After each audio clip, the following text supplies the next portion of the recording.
It's Walt Disney World Clicks. I'm Kevin, and let's get started.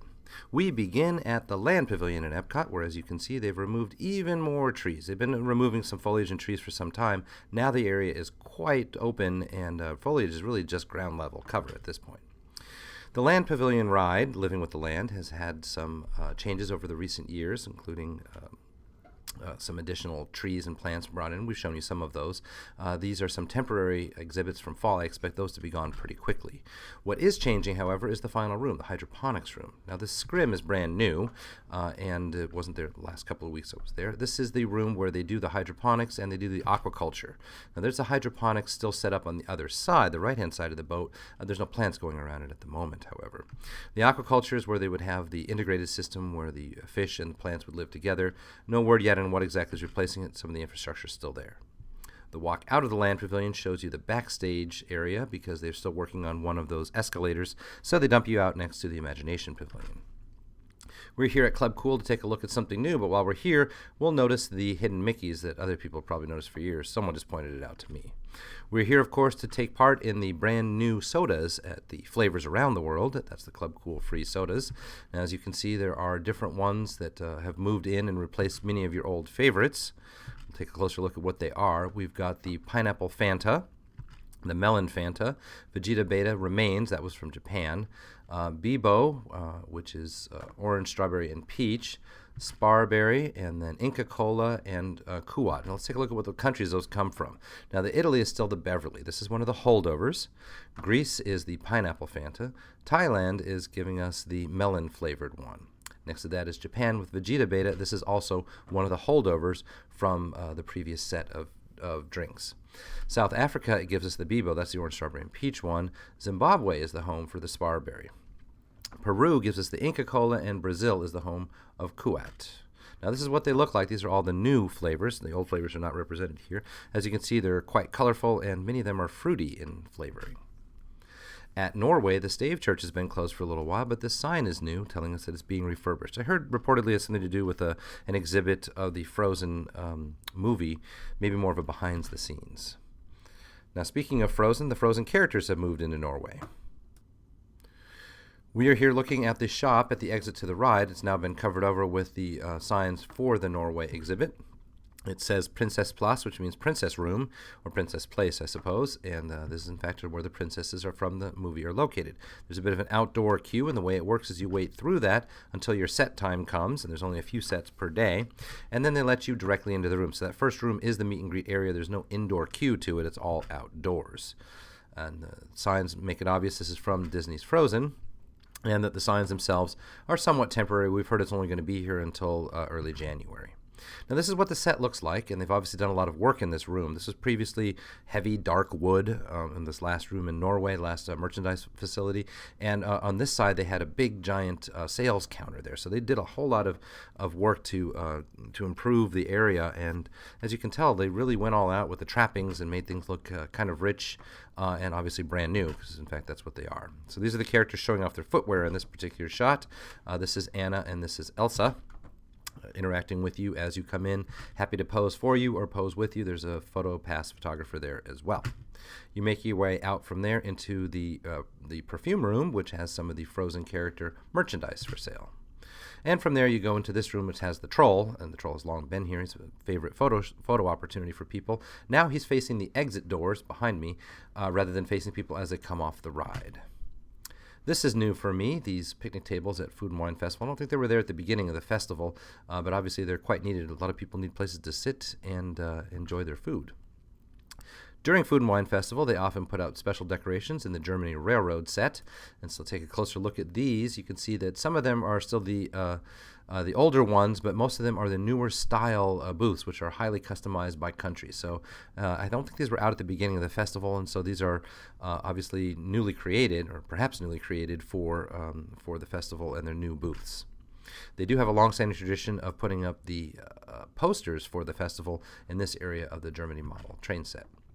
Spice Road Table in Morocco has added this awning, and so we're really bringing you just kind of one update at a time as the building inches its way painstakingly towards complete. The costumes are new in the France Pavilion. So here you can see the female costume. You can see it again with this cast member. She's also got a Remy on it.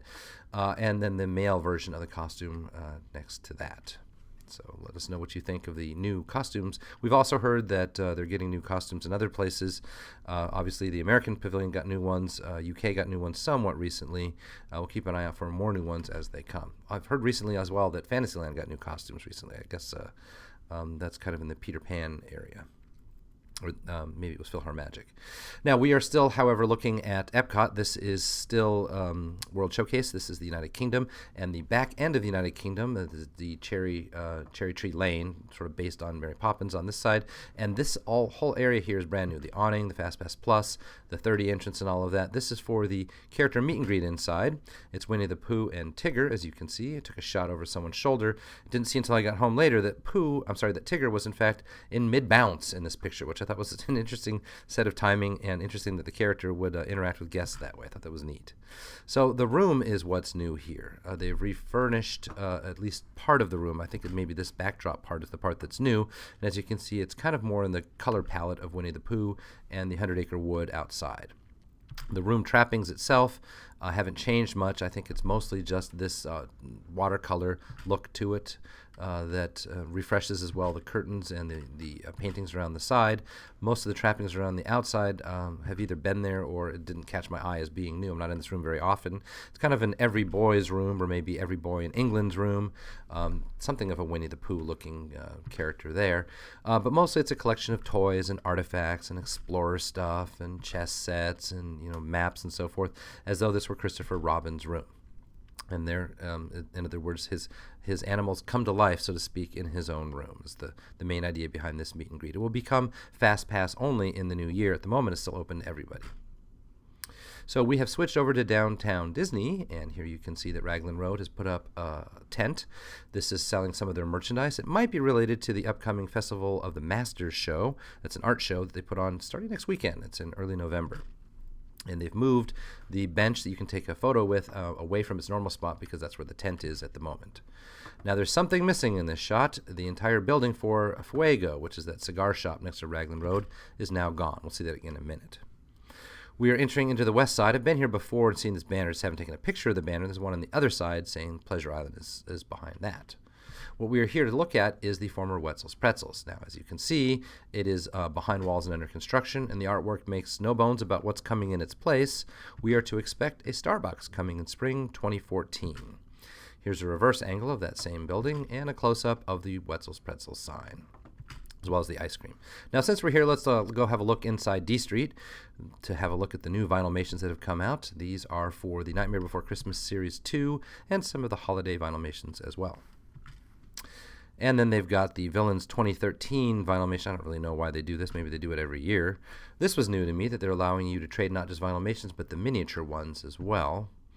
And then the Meet and Greet Mickey. Now, I'd seen this advertised online. I haven't seen it face-to-face until now. And as you can tell by looking at the close-up, what we're dealing with is not just a Mickey, but a Mickey with human hands. This is meant to be the Meet and Greet Mickey, a human inside a costume. And there are only 500 of them, and they're individually numbered this time. As you can see, each of them costs $50. Back to the Vinylmations, the Beagle Boys, and some of the Disney Afternoon characters for sale. They come in sets of 2. And just further decoration styles. These are skeletons, I guess, and some Marvel superheroes. They keep pumping them out.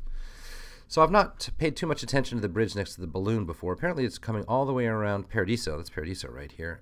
And it will come around and empty out on this side. So you have a real waterside walkway. Now, it's not open yet because, as you can see, this is where the cigar shop was located. It's all behind walls. And, in fact, they're building some new structure. You can barely see it in the corner here. These are the bathrooms previously accessible next to the cigar station. So they're obviously pushing out Downtown Disney. This will all be guest-accessible area. And so once it becomes Disney Springs, it'll be a little bit larger than it was as Downtown Disney. Now, next to Fulton's Crab House, we're going to take a shot across the water. Between Rainforest Cafe and Fulton's Crab House, we see this zone here, which is under construction. They flattened the area out. We think this is going to be a bridge between the future Disney Springs and Saratoga Springs, which is over on that side of the banks. Marketplace Snacks in the middle of the marketplace area was the former home of the cone sandwiches, the first place they showed up on the East Coast. The cone sandwiches are now gone. They're at DHS, and in their place are the Italian caprese wrap and the grilled vegetable wrap here at Marketplace Snacks. A couple of shots for you of the marina, which is now closed. Captain Jack's restaurant also closed. This is going to be the area where they are reportedly building a bridge across this area here from Rainforest Cafe over toward the Lego area. That's not really been announced, however, it's still just rumored. And one more look at the decorations in downtown Disney. We have switched parks over to Disney's Hollywood Studios. I don't normally come midday, so I don't normally come before that, I should say. So I don't ever see the line at guest relations. I guess they must have a lot of people asking about perhaps reservations or special assistance passes, so they need the queue poles set up. We have heard that the Osborne Family Spectacle of Dancing Lights may be on its way out. This may be its last year, reportedly for Star Wars construction, which none of which has been announced yet. This is all just speculation, but I thought I'd take a few shots during the daytime while I'm here. Don't know that they always do this water pouring out concept here. Thought that was neat. And what I'm taking a picture of here, you can't tell without a telephoto lens, is this name tag. It says Dan, and Dan, of course, is the cast member internal to Disney who figured out how to make the lights dance. And so he gets an internal nod every year at the Osborne Family Spectacle of Dancing Lights. A little bit of background information about the angels overhead here. And now we're going to walk down the San Francisco street toward this building. As we zoom in, perhaps you'll see here something that I don't think is there quite every year. I never watched the TV show Dinosaurs. It was in the early 90s, but apparently this is Baby Sinclair or something from that show, and I think that's something that's been added recently this year. They do usually, however, have this guy, A Nightmare Before Christmas figure. So, while we're here at DHS, we're going to take in the new Hollywood Brown Derby Lounge. It's advertised even on the Times Guide, which, as you can see in the description, it's all about appetizers. So here's what it is. It's this zone here. They didn't build anything new. This has always been an outdoor patio for the Brown Derby. But what they've done is decided they're not going to serve regular people or seat regular people there. They're just going to call it an outdoor lounge, give it its own set of servers, provide an entrance over on the Sunset Boulevard side. There's starring roles next to it. And you just walk in and seat yourself. After you seat yourself, the server will come by, show you the menu, and the menu has not only the story of the Brown Derby on it, it has several sets of drinks. So we start with cocktails, beers and ales and so forth at the bottom. Then you move over to the flights of various things. So you've got champagne, you've got white wine, scotch, martini flight, Grand Marnier, several types of wines available as well by both the glass and the half bottle. And then here are the small plates, the appetizers. We tried a couple of these. You'll see photos in a few moments of the sliders as well as the artisanal cheese and then the duck confit tacos. And then they have some desserts as well. Those are the prices there for you. It's the place to see and to be seen is the tagline, of course. Now here's what the bar area looks like. You can, in fact, just come up to the bar if you don't want to wait for a table. They do, in fact, also let you order food to go. And you can order some of the food to go from the Brown Derby restaurant itself, the full menu. And if you're sitting at the table, you can order anything from the full menu. They'll serve it to you there. Now there's the martini flight. It was about $11, as you can see. Here is the half Cobb salad. Served, and you can see it's not that small. Here's someone's hand, served out on the patio, and it's the appetizer size, and you can get that one to go. Here's what the artisanal cheeses looks like, and here's one of the shrimp plates. That one, a particular one, is all about the flavor, obviously, and not about the bulk, not that much volume there. Here's the duck confit tacos. Those were tasty. Not all that large, however. And then the sliders. And the sliders had two kinds. One was a Wagyu beef, so like a Kobe beef with avocado and so forth. It actually was quite charbroiled. I would suggest ordering it medium rare next time. I didn't know to do that in advance, and so mine came out tasting mostly like charbroil. And then this other one here with these wonderfully flavored onion rings. I don't know what was in those onion rings. And then this was a chorizo burger, and with pickles, of course. Just a phenomenal dynamite thing. Next time I get this plate, I'm going to order both of them chorizo sliders, which you can do at no extra charge. We are on Sunset Boulevard here near the Villains store, looking at a new display of Glow with the Show. Now, this mirror is actually a video. As you can see, they do such things as drop the Glow with the Show ears on the magic mirror face. And they'll have an advertisement for what Glow with the Show is, as well as the evil queen. And then over time, as we let it get dark here, you'll see that the lights start lighting up in the background, and the display becomes pretty eye-catching if it were nighttime. There's a couple of shots of what it looks like at nighttime. Then this is just a shot down Sunset Boulevard, as you can see. I don't know if you have previously seen my video explanation of this, but these suitcases are labeled with names from the characters from the Tower of Terror movie. So what we've got in this shot is Tower of Terror characters and Tower of Terror in the background. I don't have close-ups for you in this particular video, but next time you're there, have a look. We've moved back over to the Backlot Tram Tour, where this schematic of the USS Oklahoma presages our view of the model around the side, except the model is gone. Now they've got some of the model stuff over here, and as you can see, there's a sign here about the Pearl Harbor battleship models, but the giant boat that used to be here has now been replaced by these other sort of smaller wooden things, and we get close and see that the sign tells us that these are from On Stranger Tides, the lighthouse and longboats. They're props from the Pirates of the Caribbean movie that have replaced the Pearl Harbor stuff that was here before at the bottom. The Pearl Harbor pictures are still up on the walls, of course. Over to the art corner here in Disney's Hollywood Studios, it's got a lot of different Disney and Star Wars crossover things, including a hidden Mickey here, Return of the Mouse, this one is called. While we're in the shop, I noticed this, the Agent P World Showcase Adventure, so this is a park-specific thing, now has a set of trading pins as well, themed to each of the countries. That's what they look like there. And this ornament set, which is Disney Transportation ornaments. That was kind of new for me as well. And since we're looking at merchandise, the Olswicki Pocket Pals, I didn't know that I've seen all of these previously, such as the Cars ones were new since I've last looked here, and the Donald Duck as stuck in carbonite was new for me since I've last looked. These are apparently from the Halloween season. I didn't see them at the time of the Magic Kingdom. We are obviously on the Pixar Place area here at the popcorn stand, but these are popcorn buckets, look like Hitchhiking Ghost Mickey. So that brings us to our trivia quiz.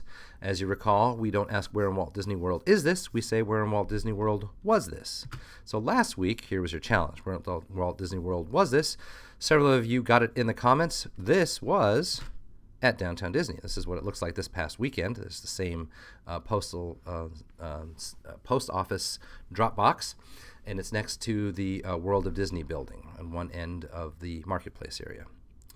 So that one you could have Googled. Let's give you one that you couldn't. Here, without any further ado, is your next challenge. Where in Walt Disney World was this?